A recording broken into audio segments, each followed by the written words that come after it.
Sukuk is an integral instrument in non-interest finance. Raising over 1 trillion naira across 6 issuances.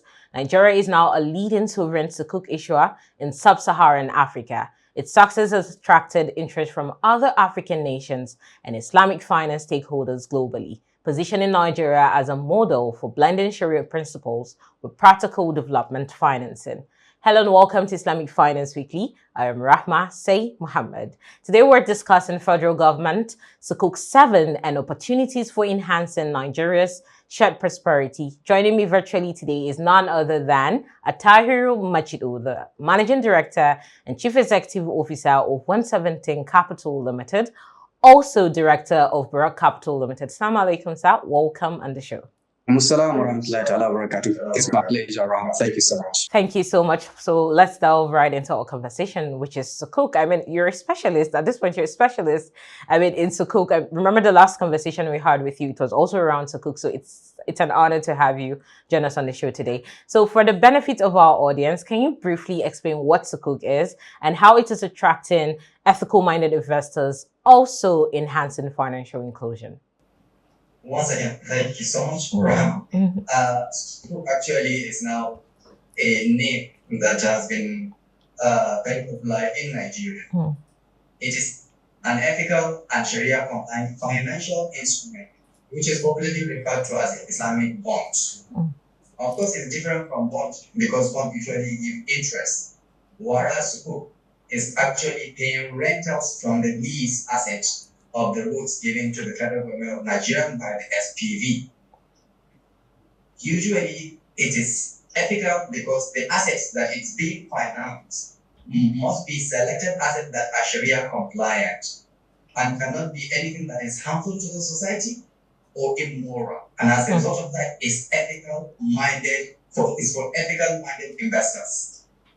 And as we know, there are many people out there that will not associate themselves or their businesses with anything to do with interest because of their religious values.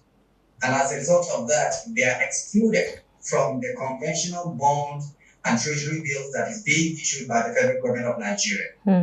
But now, at least with the introduction of Sukuk, these particular investors, both individual and institutions, are now having instruments that is in line with their values, and therefore they do invest in it, so it actually enhances financial inclusion of these particular individuals and institutions. Yeah, that's what I can say with respect to the ethical as well as financial inclusion that you mentioned. Absolutely. Thank you so much for that brief explanation. So let's talk about Nigeria and Sukuk. Since Nigeria first issued Sukuk in 2017, what has been the impact, especially in terms of road infrastructure, which has been consistent considering the deficits over the years? Thank you so much. Apart from being displayed in terms of financing and prudential spending with respect to the Sukuk proceed, it actually reduced the road infrastructural deficit that we have in the country. In some reports, over 4,100 roads have been renovated or reconstructed since the first Sukuk of 2017 that was started to the Sukuk of 2020. The thing that we did, which is the one of Sukuk VI, that so far we have over 1 trillion naira has been raised, and they've been all utilized in renovating roads in 6 geopolitical zones. Right. And as a result of this, actually another impact is it connects communities between one community to another, so they do have free way they can communicate with one another. Yeah. It equally creates employment opportunities that actually makes people are having now being easy movement as well as for people as well as for the goods and services they do render. Right. So as a result of that, actually it has a massive impact in our economy. And as we know, Sukuk is usually directly related to the real asset, real economy, and as a result of that, it has direct impact in the growth of our economy, especially here in Nigeria. Absolutely fantastic. Thank you so much for that, explanation. So let's talk about the ongoing federal government Sukuk VII. How is transparency and efficiency ensured in the use of the Sukuk proceeds? When it comes to transparency and efficiency in Sukuk proceeds utilizations, it is far better than the conventional bond because of the structure around issuance of Sukuk. First, because we are having 7 Sukuk.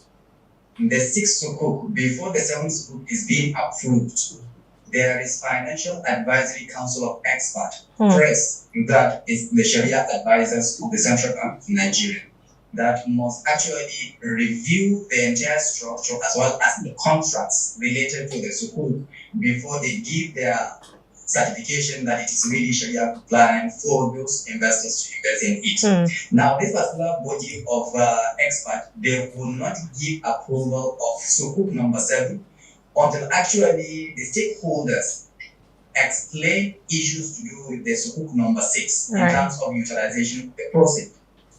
That is made the Debt Management Office, the Ministry of Works and Housing, the trustees that are representing investors must come and tell this particular body of experts what have they done with the proceeds of the Sukuk 6 if they are satisfied before they give approval with respect to that. So there is issue to do with that particular governance structure. Likewise, the proceeds raised is strictly for the road construction in 6 geopolitical zones. Before actually the Sukuk is being raised, the routes have already been identified. The requirements, the specifications needed for this particular roads construction has already been agreed. And therefore, the Ministry of Works and Housing that is acting as an agent of the investors to make sure that the quality of roads that is constructed in line with the quality specifications are maintained. And therefore, these particular roads are constructed in line with the quality required with respect to that. There is also trustees, which is the incorporated trustees that are licensed by Securities and Exchange Commission that are representing investors. And these particular trustees, they equally appointed independent project management organization companies that are going around to all the roads construction sites and give them report in line with the construction stages as well as the quality of the roads being constructed. So with respect to all this, you see that there is transparency, efficiency, utilization of the Sukuk process when it comes to federal government of Nigerian Sukuk. Absolutely. Thank you so much for that clarification. I mean, because I got a lot of questions around this, like what's the transparency like? Because I mean, it really made the rounds. This Sukuk 7 really made the rounds around the internet, and I must commend the federal government for that. So it probed a lot of questions around people. So what's this Sukuk about? How is transparency and efficiency ensured? So I'm certain it has created some sort of clarity for the audience. So thank you so much once again. So let's talk about how Sukuk has positioned Nigeria as a global reference point. I mean, with over 1 trillion naira, like you mentioned, over 6 geopolitical zones, how has it positioned Nigeria as a global reference point? When it comes to Sukuk issuances and Islamic finance generally, Nigeria is actually out there as a global reference for especially sub-Saharan African countries. There are a lot of African countries that are emulating from Nigeria to see what Nigeria is doing, to see also if they can do the same. Recently, the president of Ghana is trying to introduce Islamic banking in the system. Ethiopia, they already have Islamic banking, but they want to issue Sukuk. And as a result of that, they are trying to emulate the regulations as well as other things that Nigeria has done. So actually, it is a global reference when it comes to sub-Saharan Africa. Likewise, our regulatory framework is robust in terms of all our issues to do with the Securities and Exchange Commission rules and regulations when it comes to Sukuk. And people actually, other countries are equally trying to emulate that aspect of our regulatory framework, and they are borrowing from Nigeria in terms of that. Then, of course, there is also the documents annually being presented as Islamic Financial Stability Report by IFSB in Malaysia. They now recognize Nigeria as one of the economies that is moving Islamic banking and finance, especially in Nigeria, faster than even the developed countries that are doing Islamic banking and finance. So it is actually bringing Nigeria at the forefront of Islamic banking and finance generally, and the Sukuk, especially the sovereign issuances. Nigeria is now a country that is being copied by many African countries in particular. Yeah. Absolutely. Thank you so much for that. I mean, we've seen a lot of Nigerian non-interest finance stakeholders receive awards, international awards on non-interest finance sector. So, I mean, that's a good, a good reference as well. Thank you so much for that. Attahiru Maccido. So let's talk about diversification to other sectors. I mean, I watched a video where you mentioned your video on at the launch of the Sukuk VII, where you mentioned diversification to other sectors. So how will Nigeria tap other sectors like healthcare, education, and housing, and all the critical sectors, on forthgoing on the Sukuk? I really mentioned that during the launching just to attract the debt management office to know that we don't need to continue saying roads and roads and roads. Right. I know when we started in 2017, the federal government of Nigerian deficit in roads was very clear. And as a result of that, from the budget, the debt management office decided to take from the budget from the Ministry of Works and Housing, the road construction.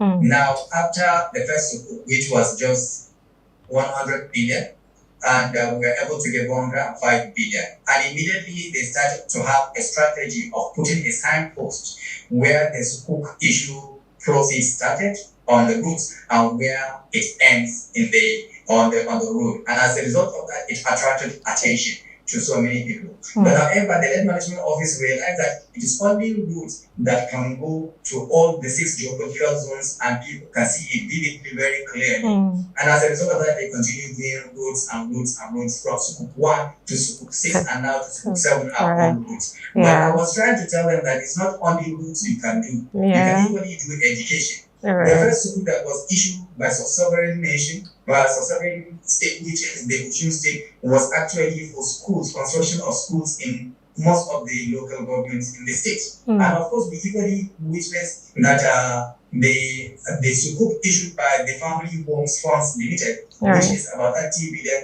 is for affordable housing.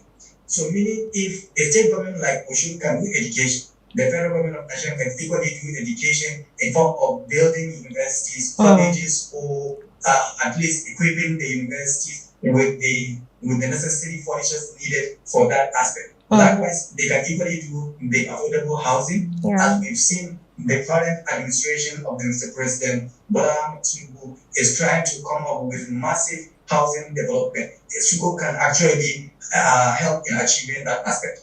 With respect to health, we have deficiency in healthcare delivery in Nigeria.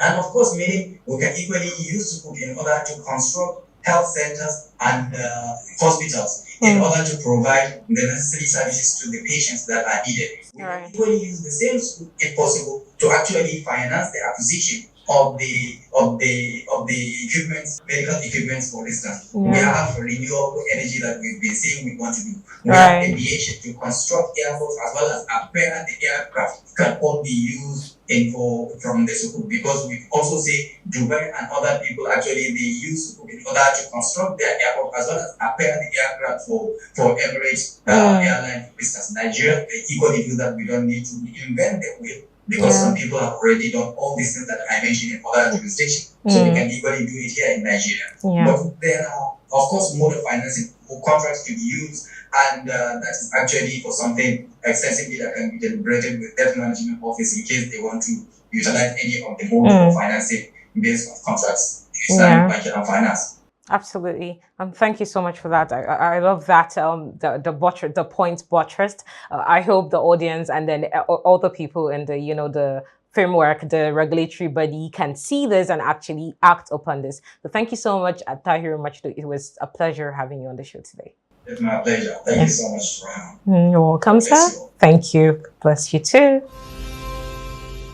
That was a fantastic conversation we had with Malam Attahiru Maccido, taking us down what Sukuk is, to how Sukuk has positioned Nigeria as a global reference point, to how Nigeria can diversify and tap other sectors successfully. I mean, following the steps of other international countries, international places that have, set the ball rolling. And I hope with that you've gotten clarity on what Sukuk is and how you can further, invest and tap the opportunities that comes with Sukuk. And with that, I say, don't forget to keep the data test next week on the program. Follow us on all of our social media platforms displayed on the screen.